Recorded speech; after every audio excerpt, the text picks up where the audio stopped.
გამარჯობა. ეს არის საუბრები სარბიელში. მორიგი გადაცემა. დღეს ჩვენთან ერთად სტუმრად არის ჩვენ კოლეგა ლაშა გოდუაძე. კარგი დროა სალაპარაკოთ. ლაშა, ისე ამოვნა გუშინდელი ფინალით. მოგესალმები, მივესალმები ჩვენ ტელემაყურებელს. რა თქმა უნდა, ვისიამოვნე და ძალიან ბედნიერი ვარ იმით, რაც გუშინ მოხდა მიუნხენში და ესეთი ამბები გვიმრავლოს ღმერთმა. წარმოიდგენდე ეგეთ ანგარიშს და ეგეთ თამაშს? სიმართლე გითხრა, არათუ ესეთ თამაშს და ანგარიშს, ზოგადად ქართველი რო ჩემპიონთა ლიგის ფინალში ითამაშებდა ამ სეზონში, მაგას ვერ წარმოვიდგენდი. ხო, მემამდე შემოდგომაზე ვერ წარმოიდგენდი. ვერ შემოდგომაზე და როცა გადავიდა უკვე, როცა გაირკვა რომ პარი სენ-ჟერმენში გადადიოდა, მაშინაც გვახსოვს ხო, როგორი მდგომარეობა ჰქონდა ფრანგულ კლუბს ჯგუფურ ეტაპზე, საერთოდ იყო, საერთოდ გავიდოდა თუ არა პლეი-ოფში. ამიტომ ვამბობ ზუსტად რომ რთული წარმოსადგენი იყო, მე გზა გავიხსენოთ პლეი-ოფში, რა გზა გაიარა, ურთულესი მეტოქეები მე ვიყოდი. ამ ყველაფრის ეს ყველაფერი უფლებას მაძლევს თქვა რომ რთული წარმოსადგენი იყო, მაგრამ მიყვარს ესეთი დასასრულები და მე მგონი თითოეულ ჩვენთაგან ძალიან გაუხარდა რაც მოხდა. აპრილის ბოლო კეთილია და კვარამ დაგლიჯა საერთოდ, ხო? კვარამ დაგლიჯა გეთანხმები და რა ვიცი, აი მე როგორც ისე რა უნდა ვთქვა რომ ეხა ხალხი ძირითადად გოლი გაიტანა და რა თქმა უნდა გოლია რა სალაპარაკო რომ გოლი გაიტანა. მაგრამ თუ მიაქცე ყურადღება პირველ გოლშიც მაგან გაამთავისუფლა ის სივრცე, სადაც გადამწყვეტი პასი გააკეთა, ამ ვიტინიამ რო გაუკეთა იმ დუეს. საერთოდ გადამწყვეტი პასი ეს ამოვიდა იმ სივრციდან და ეს დუე შევიდა. საერთოდ მე მგონია რომ აი ეგ მომენტი იყო პირველი შეტევა პარიზის, რომელიც კვარას ფლანგიდან დაიწყო. ხო, ეგ პირველი ორი გოლი ხო იქიდან გავიდა საერთოდ. ხო, ზუსტად მაგას ვამბობ, მანამდე თითქოს პირველ გოლში მიიღო აი თავარ როლში ბურთს არ შეხებია, მაგრამ ერთი მოძრაობით, ერთი 10 მეტრიანი მოძრაობით დიაგონალზე გაანთავისუფლა სივრცე, საიდან წავიდა მერე პასი და გავიდა გოლი და მეორე გოლზე მაგან წამოიღო იქიდან, ხო, თავისი საჯარიმოდან აქამდე, აქეთ საჯარიმო. ხო, ვიღაცას შეიძლება მოეჩვენოს, რომ და რაღაც გადაჭარბებულ ქებად ჩაგვითვალოს კვარაცხელის გადაჭარბებულ რა ფაქტია და ვისაც არ ჯერა და ვინც არ მოყვება, ნახოს ეგრე გადააყურება გვაბრმავებს თითქოს და რაღაც ესეთი რაღაც შეიძლება იფიქროთ, მაგრამ ეს ბიჭი რაღაც უდიდეს როლს ასრულებს პარი სენ-ჟერმენში წლევანდელ სეზონში და ის იმ შედეგში რაც ვიხილეთ პარიზელების შესრულებით არა მარტო ჩემპიონთა ლიგაზე, საფრანგეთშიც თასის ფინალში ზოგადად ხო როგორი გარდატეხა მოხდა ზამთრის სატრანსფერო სეზონში ამ ფაქტია რომ კვარა გადავიდა და გუნდი სულ სხვა კი ბატონო გუნდი გამოვიდა და აი მაგიტო რა ვიცი ჯერ აქამდეც ხო პირადად გულშემატკივრობდი ხუჩას ძალიან მეც და ალბათ თითოეული ჩვენგანიც და ესეთი შედეგით რომ თავდება ძალიან კარგია და ძალიან მოერგა. გაპრულია, კი. PSG-ს და ამ ლუის ენრიკეს ხელში საერთოდ გაფრინდა. დღეს ნახე სოციალურ ქსელში ერთი სახუმარო კომენტარი რომ პარიზმაო კილიან მბაპე და ლეო მესი გაუშავო და ჩემპიონთა ლიგა მერე მოიგო და ხო, ეგრეა რა. ფაქტი ეს არის ხა როგორ ორი მსოფლიო დონის. ეს არის მესამე მბაპე მბაპე და ლეო მესი ვთქვი ზუსტად. და მაშინ ნეიმარი ხო, ნუ ეხა. ხო, და სამე მსოფლიო. და თუ სერიოზულად ვისაუბრებთ, რასაც წერენ ხო ევროპელი მიმომხილველები, ფრანგი მიმომხილველები, რომლებიც უშუალოდ მთელი სეზონის განმავლობაში ადევნებენ თვალ პარი სენ-ჟერმენის თამაშს, ყველა ერთხმად აღნიშნავს, რომ ამ სეზონში პარიზული კლუბი გაცილებით გუნდური იყო, რამაც მოიტანა ეს შედეგი ზოგადად. ყველანაირი გამორჩეული მიღწევის გარეშე. გუშინ აი თამაში 2-0 რო წაიყვა პირველი ტაიმის შემდეგ რა. ფიქრობდი და ვერ ხვდებოდი, ვერ ვფიქრობდი რანაირად წაიყვანა 2-0 რა და თამაში რო დამთავრდა 5-0 აცემცილდა ხო ტაბლოზე. აქამდე ვფიქრობ როგორ რა ჯადო გაუკეთეს მე მგონი ამ იმას და ვერ მივხვდი რანაირად მოუგეს. თავკუდ მოგლეჯილი შეტევების გარეშე, ფორიაქის გარეშე. ხო, რაღაცა ძალიან გააზრებული გეგმით. ბურთი ჭკვიანურად გათამაშებით, ნახევარდაცვის სრული კონტროლით. მიაძინეს. კი ბატონო, მაგის თქვა მინდოდა რომ აი თითქოს რაღაც აი ფოკუსი ჩაუტარა ამ ხელა გუნდს. ხო, რაღაცა ჯადოეს მოშალეს აბსოლუტურად. გოლებს შორის საერთოდ კავშირი დაირღვა. კაცო რა ასგავდა რის ხარჯზეც უდიდესი უპირატესობა მოიტანა საჩერბი კი ბატონო და ასგავდა რა ამე მაგრამ რეალურად დაცვის ხაზი პარიზელების იყო თითქმის მთელი თამაშის განმავლობაში მოედნის ცენტრთან ამოწეული ხო როგორც ვიტყვით ხოლმე დირკა კიდე რას მევაქცია იცი ყურადღება აი თამაშის წინ ტუნელში რო იდგნენ ფეხბურთელები რა მაგ იკითხება სახეზე რა ამ ფიზიონომიაზე იკითხება ბევრი რა რომ განწყობა თელი ეს ინტერის შემადგენლობ 11 კაცის ჩამწკრივებული რო იყო ეს პირდაღებულები პატარა ბავშვები უყურებდნენ ამ პარიზელ ფეხბურთელებს და ესენი იდგნენ ეს სმირნაზე რა ასე თუ გასწორებული სრულად აქცენტირებული იმას მაგისტვის მოედანზე და ხო და აი მიაქცია რა ძალიან საინტერესო სახასიათო კადრია რომ ნახევრის განმავლობაში ყველა ინტერელი ესე უყურებდა იმებს აი ახლა მე და შენ რო გვერდზე მესი დაგვიყენოთ რა და როგორც შევხედავთ ხო რაღაცა ისე რა რაღაც დიაც ხო აი ისე უყურებდა მთელი საინტერესო დაკვირვებაა კი ანუ სამე მიქცევია ყურადღება ეს ინტერი ნუ ესეთი მოდი ამ სიტყვას ვიტყვი რა გაფარჩაკებული მოკლედ შენ შეიძლება ხა იტალიის ის კი ხარ რა ქვია ან ნახე მე იტალიის გულშემატკივარი ვარ მაგრამ პირველ რიგში ჩვენი ფეხბურთის და სადაც ქართველი ფეხბურთელია იქ პირველ რიგში ქართველი ფეხბურთელი აი ახლა გადავიდეთ თავარზე და ჩვენს მაყურებელს ყველა ძალიან რაც აინტერესებს დღეს ძალიან დიდი ის გაქვს სტატისტიკური მონაცემები ხო რა თუნდაც ყოველ თამაშის მე თუნდაც გონებაში და თუნდაც შენ ბიბლიოთეკაში რომელსაც ესეთი მიყვარს ესეთი ხო ესეთი თამაშების მე ქეკავ ხოლმე და გითხარი ახლა გუშინ რა მოხდა პირველად ნუ ქართველმა რო გოლი გაიტანა ფინალში ეგ ვიცი ხო ეს ვიცით მაგის რაც არ ვიცით ეგ ვიტყვი პრინციპში ბევრი რამე დაიწერა უკვე სოციალურ ქსელში მაგრამ რაღაც ყველაზე ძალიან რაც გამოვარჩია ის ვიტყვი რა რომ ნუ ძალიან საინტერესო იყო მაგალითად ჩემთვის ეს არ მახსოვდა რომ პარის სენ-ჟერმენმა გუშინდელ ფინალში იმაზე მეტი გოლი გაიტანა ვიდრე 1956 წლიდან დაწყებული ფრანგულმა კლუბებმა 7 ფინალში აქამდე ჩატარებულ 7 ფინალში კი ბატონო თავის მარსელით და თავის პირველი იყო სტად დე რეიმსი სულ პირველ ფინალში 1956 წელს როცა 4-3 დამარცხდა და მას შემდეგ ფრანგულმა კლუბებმა გაიტანეს გუშინდელს ავთვლით ერთადერთი გოლი მარსელმა გაიტანა კი ბატონო ბაზელ ბოლი ჩემპიონთა ლიგის პირველ გათამაშებაში სტად დე რეიმსმა მეორედ ითამაშა 0-2 წააგო რეალთან შემდეგ სენტ-ეტიენი იყო მონაკომ 0-3 წააგო 0-ზე ხო 0-ზე აგებდნენ ხო პორტუსთან რო წააგო კი ბატონო 4 გოლი ქონდა გატანილი გუშინდლამ და გუშინ პარიზელებმა გაიტანეს 5 გოლი ერთბაშად ასევე პირველად უნდა ვთქვათ რომ ჩემპიონთა თასის ისტორიაში პირველად დასრულდა ფინალი ერთი გუნდის 5-ბურთიანი გამარჯვებით. ეს პრინციპში ვისაც ევროპული ფეხბურთის ისტორია კარგად ახსოვს, იმისთვის ახალი ამბავი არ იქნებოდა, მაგრამ არანაკლებ საინტერესო იყო, რომ ევროთასების ისტორიაში ერთი ფინალით როცა დასრულდა გათამაშება, აი საერთოდ ყველა გათამაშების ისტორიაში გუშინდელი ფინალით სარეკორდო აღმოჩნდა. ანუ თავის UEFA თასების თასი და ევროპა ლიგა და რა ვიცი ბაზრობათა თასი. როცა იყო ერთი ფინალიანი, კი ბატონო, ერთი ფინალიანი ერთადაშიანი, კი ბატონო, როცა იყო, ეს არის სარეკორდო შედეგი ასევე. კიდევ რა შეიძლება ითქვას? კიდევ ინტერს აქვს აგებული ევროთასის 5-0? თუ არანაირად, არა. არა, ხო, არასდროს. პირველად მოხდა ფიქსირდა ესეთი შედეგი 5 იტალიური გუნდის ასე დიდი ანგარიშით 4-1 არის ყველაზე დიდი მე რაც მახსოვს. ჩემი საყვარელი იუვენტუსის მადრიდის რეალთან დამარცხდა, მაგრამ 0-5 არავის არ წაუგია, არა თუ იტალიურ კლუბს ზოგადად საერთოდ.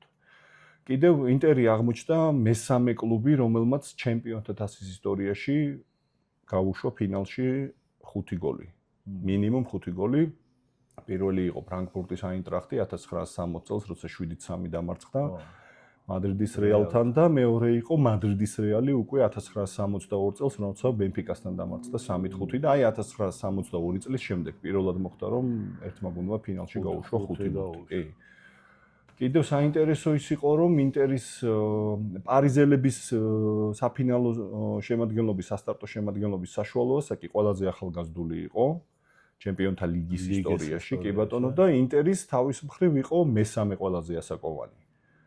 2007 წელს ნახევარდაცვა უეჭველი ყველაზე. და სხვათა შორის კიდე ის წავიკითხე, რომ ინტერი გახდა პირველი კლუბი, რომელმაც ძირითად შემადგენლობაში ათამაშა 3-35 წელს გადაცილებული ფეხბურთელი. ეს იყო იან ზომერი, ეს იყო აჩერბი და ეს იყო მხიდარიანი.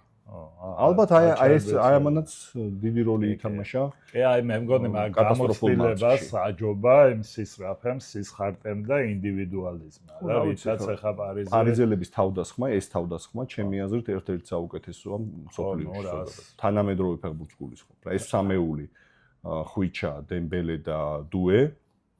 რა ვიცი, საოცარი არის და ეხლა დემბელემ კი ვერ გაიტანა გუშინ გოლი, მაგრამ დუეზეც აღნიშნავ, იმიტომ რომ ჩემპიონთა ლიგის ისტორიაში პირველი ფეხბურთელი გახდა, რომელმაც 3 გოლში მიიღო მონაწილეობა, დუბლი შეასრულა და საგოლე გადაცემა შეასრულა. 19 წლის თან.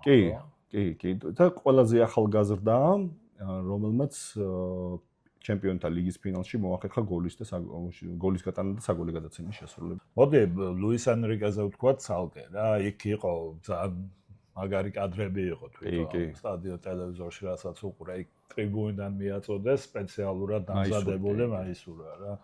ჩემთვის ძალიან ეს ისტორია ვიცით ხო, მისი ქალიშვილის გარდაცვალების ამბავი ძალიან ცევდიანი ისტორია და დღეს როცა ვკითხულობდი ევროპელი მიმომხილველების წერილებს გუშინდელ ფინალთან დაკავშირებით, ყველა ერთხმად აღნიშნავდა პარი სენ-ჟერმენის ფანების რა ვიცი, აი ძალიან ლამაზ, ძალიან დასაფასებელ საქციელს, როცა მათ დიდი დროშა გაშალეს, სადაც ლუის ენრიკეს და მისი შვილი იყო დახატული 2015 წლის ჩემპიონთა ლიგის ფინალის შემდეგ, როცა 8 ნომრიანი კი, როცა მისი ბავშვი მამასთან ერთად ზეიმობდა და აი ამას აღნიშნავდა ყველა, რომ თვითონ მწვრთნელისთვისაც ძალიან ემოციური იყო ამ ყველაფრის ხილვა, ის მაისური ახსენე, რომელიც მიაწოდეს და რავი ძალიან ლამაზია. თვითონ ლუის ენრიკე როგორ გაუმკლავდა ამ პიროვნულ ტრაგედიას, ესეც ვიცით, ხო, ძალიან გვინახავს არაერთი ჩანაწერი, არაერთი ინტერვიუ მისი, როცა ამ თემაზე საუბრობს და რა ვიცი, აი მართლა დასაფასებელი ადამიანია, მიუხედავად აი ამ ხელა ტრაგედიისა და ამ ხელა უმძიმესი დარტყმისა, როგორ უჭირავს თავი, როგორ გააგრძელა სვლა და აი რა შედეგებს მიაღწია. და რა შედეგებს მიაღწია, ხო რა, ეს თქმა რა ქვია. თვითონ ლუის ენრიკეც აი საინტერესო ფაქტებს თუ გაუსვამ თხას, მეორე მწვრთნელი გახდა გვარდიოლას შემდეგ. მეორედ ხო მოიგო ლიგა. ხო და მაგას მეორე მწვრთნელი გახდა გვარდიოლას შემდეგ, რომელმაც ეგრეთ წოდებული ტრებლი შეასრულა. ანუ ორ სხვადასხვა კლუბთან ერთად მოიგო ჩემპიონატიც, თასიც და ჩემპიონთა ლიგაც. მაშინ ბარსელონაში იყო და დღეს პარი სენ-ჟერმენში და პირველი იყო ერთ დროს მისი თანაგუნდელი ბარსელონაში ხოსე გვარდიოლა, მანაც პირველად ბარსელონაში და მეორედ მანჩესტერ სიტიში და მეექვსე მწვრთნელი გახდა ასევე, ესეც წავიკითხე დღეს, რომ ორ სხვადასხვა კლუბთან მოიგო ჩემპიონთა ლიგა, ორ სხვადასხვა კლუბის სათავეში მდგომა, მან ანჩელოტი, ჰიცფელდი და ასე შემდეგ, მოურინიო და იყო დიდი სპეციალისტი. რა გაია სადა კაცი რომ დამეკარგა ერთი გუნდა. ხო და რა ვიცი, ძალიან ძლიერი მწვრთნელია, ხო, აი ისე ლუის ენრიკეს რო დაუბრუნდეთ, როგორ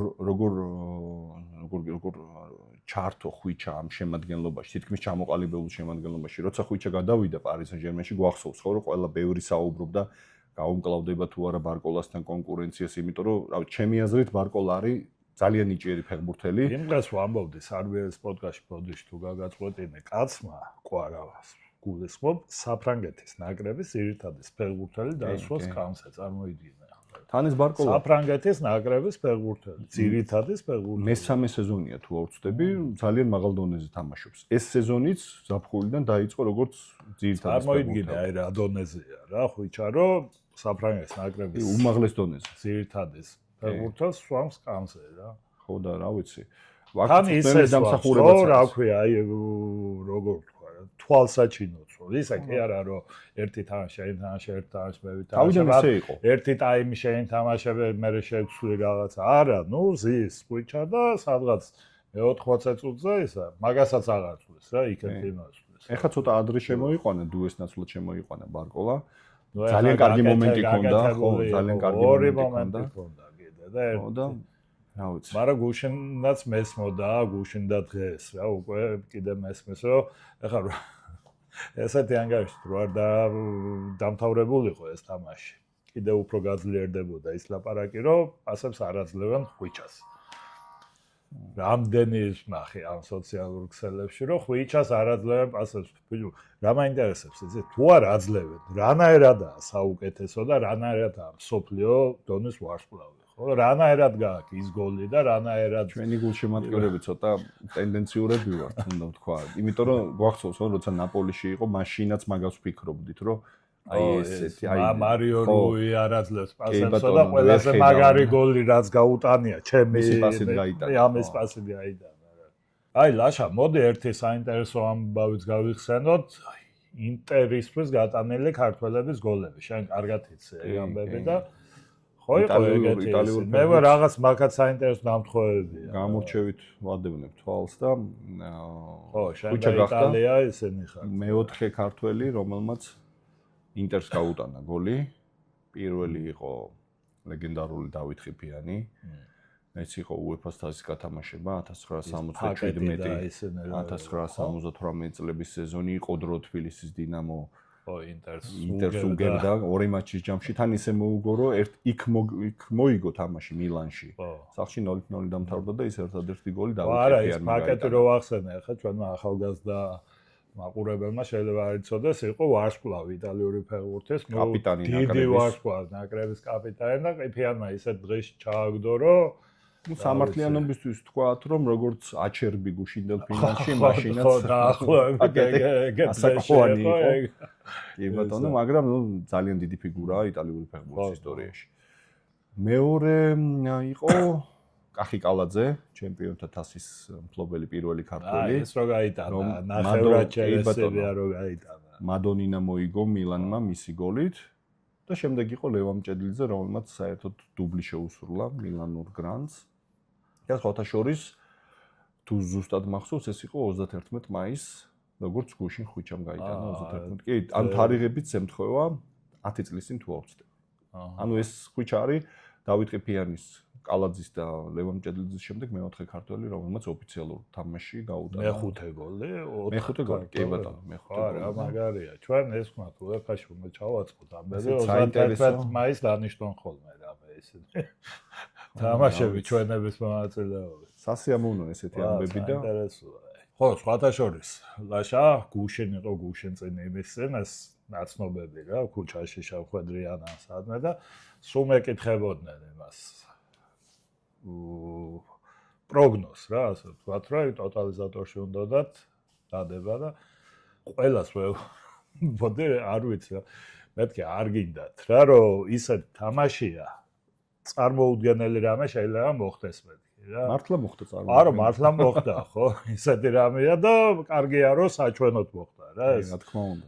ესა წარმოუდგენელია. მართლა ვინ ივარაუდებდა ახლა რომ ესე 5-0 მოიგებს. მე რომცა მეკითხებოდნენ ეს პროგნოზს ასე ვთქვათ. მე ვეუბნებოდი რომ ნუ თავს აწევს ხვიჩას და სხვა შედეგის წარმოქმნა არც მინდა და არც ეგ ახლა უფრო სურვილი. უშემატკივ, რა თქმა უნდა, ეს უფრო სურვილია ვიდრე. თორე აი რეალურად რო შეგეფასებინა მოვლენ და ხო აი ეს თამაში რა, თამაშის წინა ატმოსფერო ვიტყოდი ახლა 5-0 მოიგებს ესეჟეთ ხო?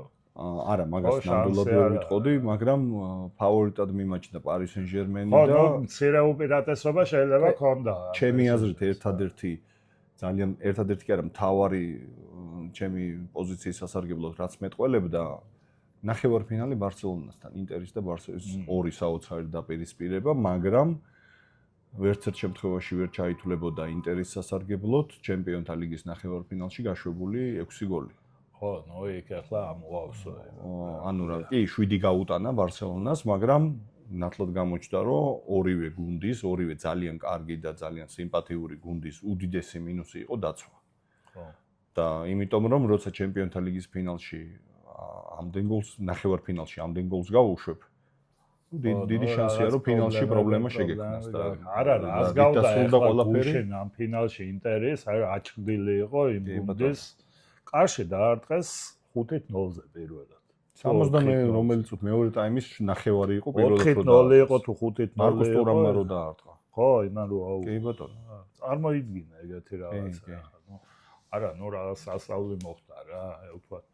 აი ლაშა, მოვჩეთ ნელ-ნელა და მოდი ჩვენს მაყურებელს უთხრათ, რომ გაიცადათ გვეყოლება ხალხი იმას ჩემპიონთა ლიგას. საბედნიერო. რა ეგრე კი არ არის. ძალიან კარგი რო გვეყოლება. ყვარა ხო უეჭველი იქნება. კი ბატონო. მამარდა იქნება ლივერპული. გიორგი ქოჩორაშვილი იქნება სპორტინგში სპორტინგი გადავიდა და კი ბატონო. წარმომადგენელი და ერთ საინტერესო ამბავი ვთქვათ, რომ ბელგიის ჩემპიონი სენ-ჟილი ხო გახდა და მისი სათადარიგო მეკარე არის ქართველ 18 წლის გიორგი ყავლაშვილი. ეგ არ ვიცოდი. ხო, სათადარიგო მეკარეა და ნუ სულ არა გამორიცხული, რომ მიეცეს შანსი. საინტერესოა ეგ არ ვიცოდი ნამდვილად და 18 წლის მეკარე. ნუ აკვეთ მეკარეებში ამ ბოლო დროს ანუ მინიმუმ ის გვაქვს. დაახლოებით 4 ფეხბურთელს ველოდებით ქართულს. ნუ ალბათ მეტი იქნება, მაგრამ ხო, მინიმუმ 4-3-4-ს უეჭველი რო იქნებიან. და ქოჩორა, მამარდა და ვიჩა. ახლა წარსული რო გავიხსენოთ, არათუ ჩემპიონთა თასის ფლობელი ქართველი, ზოგადად ამ ტურნირში მოთამაშე ქართველი სანატრელი იყო ჩვენთვის და იმას ვფიქრობდი. მე მახსოვს, აი რა ვიცი 2015-2016 წლების საუბრები მეგობრებთან, როცა ვფიქრობდი, აი როდის ვეღირსებით, რომ ქართველი ფეხბურთელი აწევს კიდევ ჩემპიონთა თასს.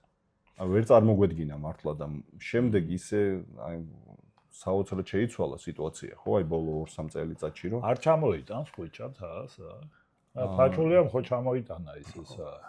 პირველ ფლობელს არ ჩამოუტანია მე ესე პირველ მახსოვს. ფლობელს არც მე მახსოვს რომ ჩამოეტანოს და დაგვპირდა, მაგრამ მე პირადად ველოდებოდი ძალიან დიდი ინტერესით, იმიტომ რომ მიყვარს ესეთი რამები და ხო და 2015-ში ჩამოიტანეს მე მგონი, როცა აქ ჩატარდა თბილისში ევროპის სუპერთასი. ეგ ორივე ჩამოიტანა. ხო, მაგრამ ეს უფრო UEFA-მ ჩამოიტანა. ეგ ჩემპიონთა თასი და ის და ატარებდნენ იმაში, ხო, ქალაქიდან ქალაქში. იმედია კიდევ ერთი ფინალის მასპინძლობა არ დაგვჭირდება, რომ ეს თასი ვიხილოთ საქართველოში. არა, იმედი მაქვს, რომ ხუჭას გამოატანენ ახლა 2 დღით გამოატანენ და რაღაც ის იქნება. კარგი ამბავი იქნება. ხო, არა. ყოველ შემთხვევაში გულშემატკივრებისთვის ეს ძალიან მნიშვნელოვანი. ხო, რა თქმა უნდა. დღეები იქნება ნამდვილად. დაველოდოთ ჩემპიონთა თასს თბილისში ყვარა ჩამოდანეს. დიდი სიამოვნებით. თბილისში თუ სადაც იქნება საქართველოში. კი ბატონო, დიდი სიამოვნებით. და დაველოდოთ მორიგ ჩემპიონთა ლიგის მორიგ გათამაშებას ქართველებს და აგერ სანაკრებო მატჩებიც მოდის და მე თამაშების შემდეგ ვისაუბროთ კიდევ და ეგერ ახალგაზრდული ჩემპიონატი იწყება. ცხელი ზაფხული გველის. და სხვათა შორის უთხრათ ბეთყვი მაყურებელს, რომ სლოვაკეთიდან ჩვენ მივდივართ სლოვაკეთში. მეც მივდივარ, ლაშაც აპირებს, გიორგი დარჯანიაც ჩემთან ერთად იქნება და იქიდანაც მოგამარაგებთ საინტერესო ამბებით. აბა დროებით.